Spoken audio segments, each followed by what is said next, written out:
Salut à tous. Alors maintenant, je vais vous parler d'un sujet qui est très important, c'est les phases hautes et les phases down. Pardon, je mets mon téléphone en mode silencieux parce que je suis avec vous.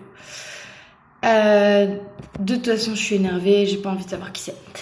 Alors là, tout de suite, je suis dans une phase basse, donc une phase down. Et ce matin, j'étais dans une phase haute. C'est drôle parce que du coup, moi, je peux vous faire comment on dit quand c'est un mélange des deux, le remix, le complète, enfin l'œuf, jambon, fromage, la complète quoi, des deux. Voilà. Pour ça, il faut que je parle des bipolaires parce que c'est plus compréhensible ainsi.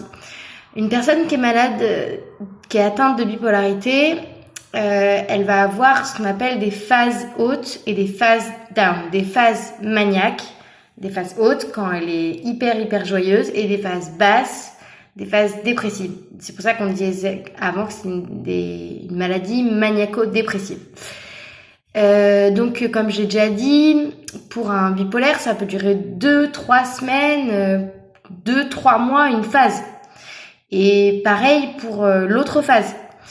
Et en général, il va osciller entre ces deux phases, sachant qu'il y en a une qui sera prédominante par rapport à l'autre. Il y a des bipolaires de type A, des bipolaires de type B, etc.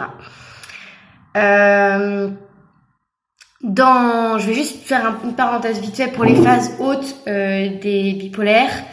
Ça peut passer en bouffées délirantes. Alors, ce qu'on appelle des bouffées délirantes, c'est quand c'est aussi un problème psychique, chimique dans le cerveau. Il y a un truc qui se passe.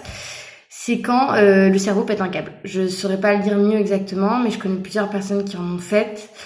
Et en gros, la personne n'est plus du tout lucide d'elle-même.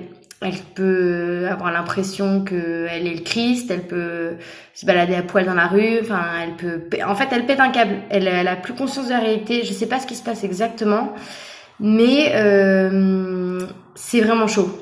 Souvent, on est obligé de les mettre en isolement, c'est-à-dire en chambre toute seule. Vous savez, les trucs qui font quand même flipper, parce que depuis le début, je vous vante un peu les mérites de la clinique psy et j'ai tout le sourire, mais on est quand même dans une clinique psychiatrique. Enfin, je veux dire, c'est quand même une clinique psychiatrique. Enfin, je sais pas comment dire, mais il devrait trouver un autre nom, mais bref.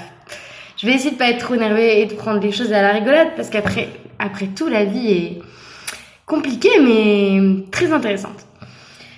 Ouais, je le pense, mais là, je suis un peu vénère. Bref. Donc, ça, c'est vraiment le pire qui puisse arriver, c'est la bouffée délirante. Mais juste avant, il y a la phase maniaque. Et donc, la phase maniaque, chez les bipolaires, il y a des signes. C'est-à-dire qu'on va sentir qu'on est en train de monter, etc. Et donc, monter, concrètement, ça veut dire qu'on peut faire des achats compulsifs. Ça veut dire qu'on peut parler beaucoup plus vite, ne pas dormir, avoir des projets de fou. Quand on peut être vraiment haut ou pas d'ailleurs, on peut se faire tatouer, on se coupe les cheveux tout seul, on a des envies bizarres, on a une libido ultra développée, contrairement aux phases dépressives où on va juste ne rien pouvoir faire, avoir l'impression que la vie ne sert à rien, qu'on n'a plus aucun signe, etc. Mais moi, je vais plus vous parler j'allais dire de la phase maniaque, mais en fait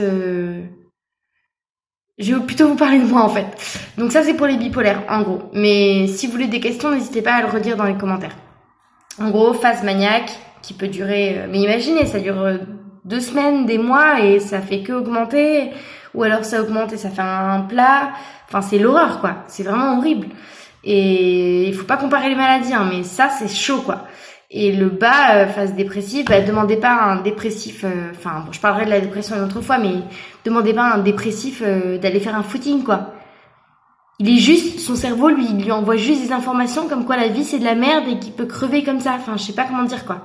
D'ailleurs, bravo à tous les conjoints qui supportent et qui aiment les gens dans leur phase, quoi. Enfin bon.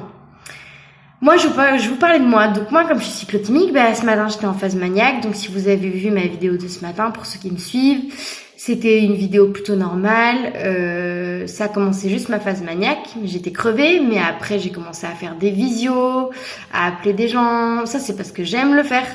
Donc ça, c'était ma phase à peu près normale. Et c'est quand même monté. Et je sais pas, je kiffais la vie, je rigolais. Je sais pas...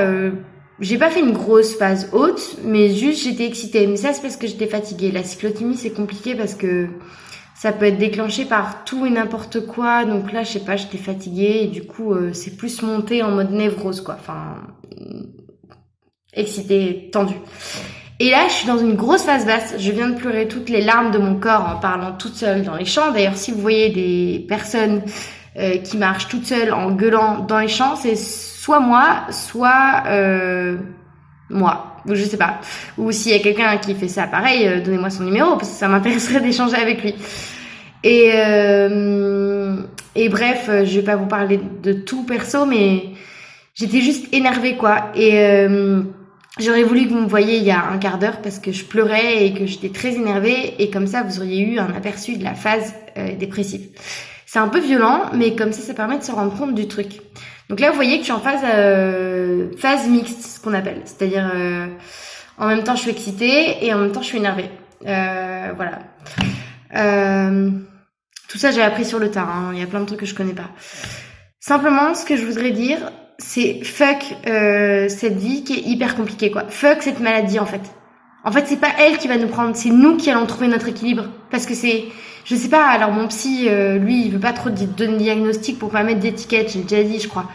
Mais on est différents quand même. On n'est pas comme les autres. Enfin, tout le monde va pas pleurer parce qu'il a l'impression qu'il est pas libre par rapport à ses souffrances de sa vie et va pas pleurer comme je l'ai fait. Je veux dire, j'étais en train de gueuler contre des arbres et m'acharner contre la terre, quoi. On va y arriver, en fait. Le message, c'est ça. Sauf que moi, j'ai envie de dire à Dieu, parce que je suis croyante, c'est quoi le délire, en fait? C'est trop dur, parfois. Et je sais que on n'a pas d'épreuves plus dures que ce qu'on peut supporter et que le fait d'être brisé par toutes les souffrances que moi j'ai vécues ou que vous avez peut-être vécues, ça fait passer la lumière et que plus on puise profond, plus on amène de l'eau bonne, donc plus on galère, plus ça va être bon, en fait. Je sais tout ça. On le sait quand on a compris que la vie, c'était ça, en fait. C'était souffrir parce que comme ça, on a plus de capacité d'aimer. Mais des fois, j'ai envie de dire, franchement, c'est quoi cette maladie de merde, quoi? Franchement, je veux dire, je sais même pas ce que je ressens. Ce matin, je voulais partir à Paris. Après, je me suis dit, non, je vais partir à Tours pour mes vacances. Après, je me suis dit, non, finalement, je vais pas partir du tout parce qu'en fait, c'est mes problèmes affectifs. J'ai peut-être besoin de me retrouver un peu seule.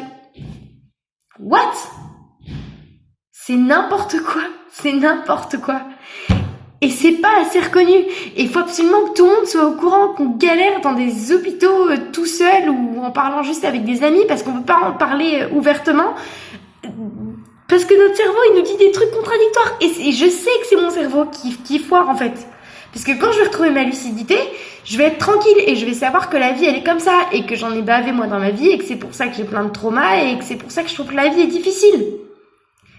Mais waouh, quoi. Faites passer à vos amis, quoi. Il y a des gens qui souffrent. Il y a des gens qui souffrent, mais même pas de maladies psychiatriques, mais de maladies psychiques ou juste de grosses déprimes. Et la société nous dit, mais tiens bon, et un bon salaire, et un chien, et une maison. Mais c'est quoi ce délire, en fait? C'est quoi le délire? Où est-ce qu'on met la place de la souffrance aujourd'hui? Non, il faut l'accepter, il faut la regarder en face, il faut en parler. Et moi, je trouve ça pas juste. Je trouve ça pas juste que... Bon, moi, dans ma situation, je trouve que ma situation est pas juste, mais parce que je dois avoir un blocage que j'arrive pas à débloquer et ça m'énerve et je sais pas ce que c'est. Et mes amis, aidez-moi, quoi. Mais bon, je sais que vous le faites déjà. Et Dieu aussi. Mais ce que je trouve pas juste, c'est... Putain, quoi. Qu'on en soit là, quoi. À galérer comme des malades parce qu'on sait pas ce qu'on ressent. Mais les bipolaires, quand ils montent en phase maniaque, à un moment, ils sont plus lucides, hein. Et moi, j'ai vu ma meilleure amie en phase maniaque. Et ben franchement, ça fait hyper du mal. Et eux, ça leur fait encore plus de mal parce qu'ils disent des trucs sur le coup qu'ils pensent pas. Et je dirais pas ce qu'elle a dit elle parce que je veux pas rentrer dans sa vie privée. Mais ils peuvent dire des trucs genre je veux coucher avec ma mère ou je sais pas, je veux aller monter une entreprise de tai chi au Brésil. Enfin, tout de suite, il faut que ça se sache. Et pour une fois, je profite de l'état dans lequel je suis pour dire quand même ce que je ressens parce que j'ai de la chance avec ma pathologie, mon trouble, ce que vous voulez, d'être lucide quand même. Je reste lucide là, je sais que je suis dans une phase. Alors que si j'étais vraiment dans une phase basse ou dans une phase haute, je m'en rendrais même plus compte, quoi. Je sais que ça va redescendre et je sais que tout ça, ça va aller, mais parlez-en. Et faites tourner cette chaîne ou une autre chaîne ou n'importe quoi, mais laissez pas quelqu'un qui parle pas parce qu'il n'ose pas, laissez-le pas dans la merde. Occupez-vous de vos enfants qui souffrent, qui sont en dépression, qui recherchent du travail ou qui savent plus où ils en sont. Et essayez de comprendre vos conjoints. Et si vous arrivez pas à les comprendre, mais quittez-les, ce sera mieux pour eux. Il faut pas enfiler la patte, ça sert à rien.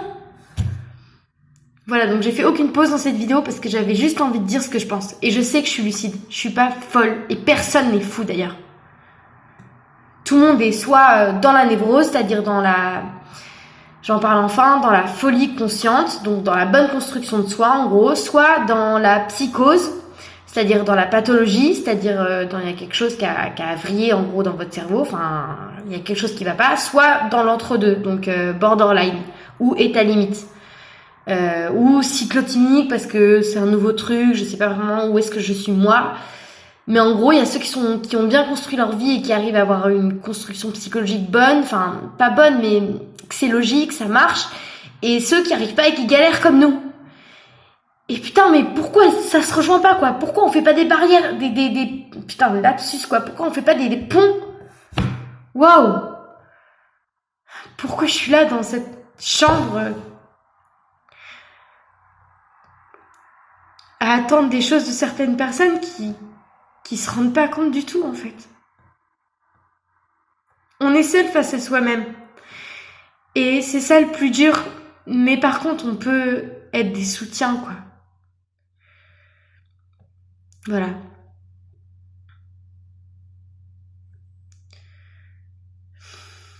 Tout ça, ça a démarré parce que j'étais fatiguée. Bon, bref, en gros, l'idée, c'est faites passer le message, quoi. Il y a des gens qui souffrent et qui sont enfermés, qui s'enferment même. Parce que moi, je me suis enfermée. Il n'y a pas d'enfermation sous contrainte, comme on le dit dans cette clinique. Je suis une moi-même, quoi. Il y a des gens qui s'enferment même pour de la sécurité, pour de l'écoute, parce que à l'extérieur, les gens ont peur parce qu'ils connaissent pas. C'est normal. Moi, si j'étais totalement pas différente, j'aurais peur de tout ça. Allez, à plus tard. Merci de laisser vos commentaires.